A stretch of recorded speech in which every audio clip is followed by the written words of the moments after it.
Hello दोस्तों, क्या आप जानते हैं कि टाइटैनिक डूबने के 112 साल के बाद भी कायम है? ये 4 रहस्य ठीक 112 साल पहले टाइटैनिक एक अंधेरी रात के वक्त एक आइसबर्ग हिमखंड से टकरा गया था। उस वक्त अधिकांश यात्री नींद के आगोश में थे।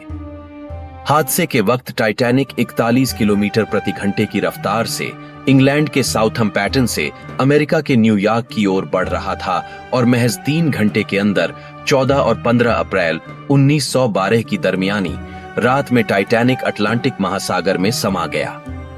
जिस जहाज के कभी नहीं डूबने की चर्चा थी, वह डूब गया। हादसे में 1500 के करीब लोग भी मारे गए। इसे 112 साल बीतने के बाद भी सबसे बड़ा समुद्री हादसा माना जाता है। हादसे की जगह से अवशेषों को सितंबर 1985 में हटाया गया था।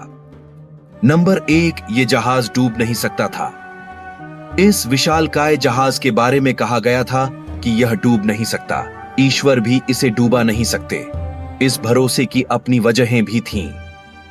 रियो डी जेनेरियो की फेडरल यूनिवर्सिटी में department of naval and ocean engineering विभाग के प्रोफेसर और इंजीनियर अलेक्जेंडर द पिन्हो अल्हो ने बताया, इंजीनियरिंग के लिहाज से देखें तो यह डिजाइन के आधार पर विकसित पहला जहाज था। प्रोफेसर अल्हो के मुताबिक इस पर सोच विचार करने के बाद उन लोगों ने जहाज की ऊंचाई निर्धारित की थी। पानी भरने की स्थिति में भी उन लोगों का आकलन था कि पानी छत की ऊंचाई तक नहीं पहुंच पाएगा। उन्होंने छत पर भी सुरक्षित कंपार्टमेंट्स बनाए थे।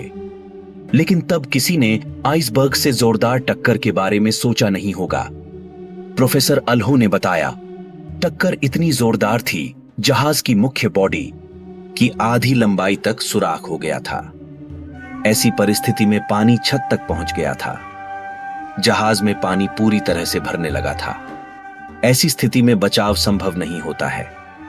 आप पानी निकालने के लिए सभी पंप को सक्रिय कर सकते हैं, तमाम कोशिशें कर सकते हैं, लेकिन पानी जिस रफ्तार से अंदर आ रहा होता है, उसी रफ्तार से बाहर नहीं निकाला जा सकता है।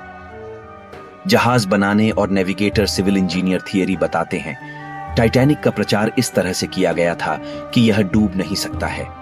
इसकी वजह यह थी कि बहुत सारे तहखाने बनाए थे जो वाटर टाइट दीवारों से बने थे। तहखाने की 2 कतारों में पानी भरने की स्थिति में जहाज डूबने वाला नहीं था। उस दौर में जहाज को बनाने में प्रयुक्त धातु मौजूदा स्टील जितनी मजबूत नहीं थी, सौरास मूर्ता ने बताया।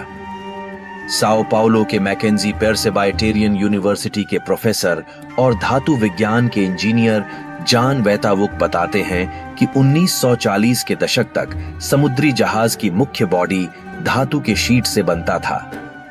स्टील बनाने में भी कार्बन का इस्तेमाल कम होने लगा है और मैग्नीज का इस्तेमाल बढ़ने लगा है।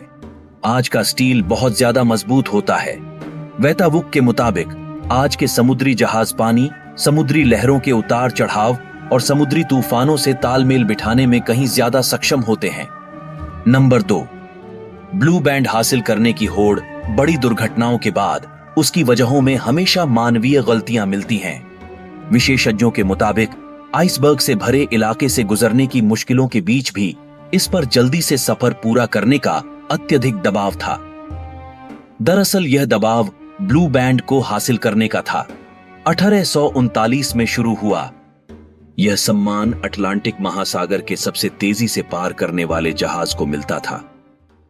टाइटैनिक को इस सम्मान का सबसे जोरदार दावेदार माना गया था, प्रोफेसर अल्हो ने बताया। इंग्लैंड और जर्मनी के बीच उस वक्त सबसे लंबे और तेज गति से चलने वाले जहाज बनाने की होड़ थी।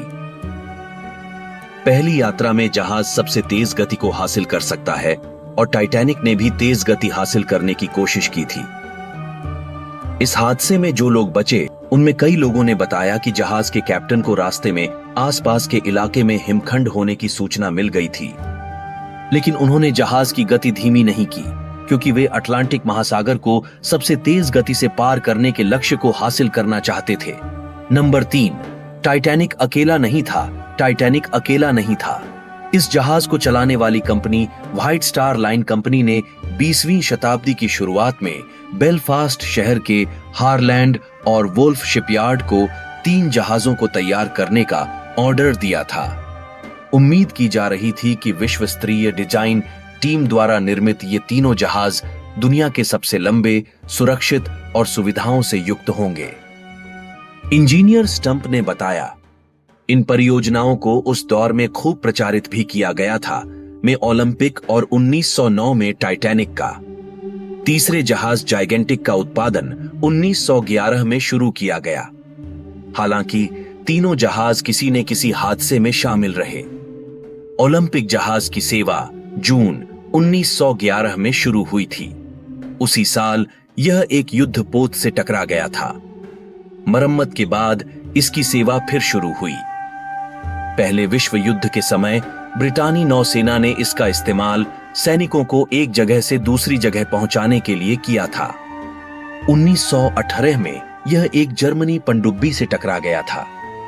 मरम्मत के बाद 1920 से फिर इसका इस्तेमाल शुरू हुआ।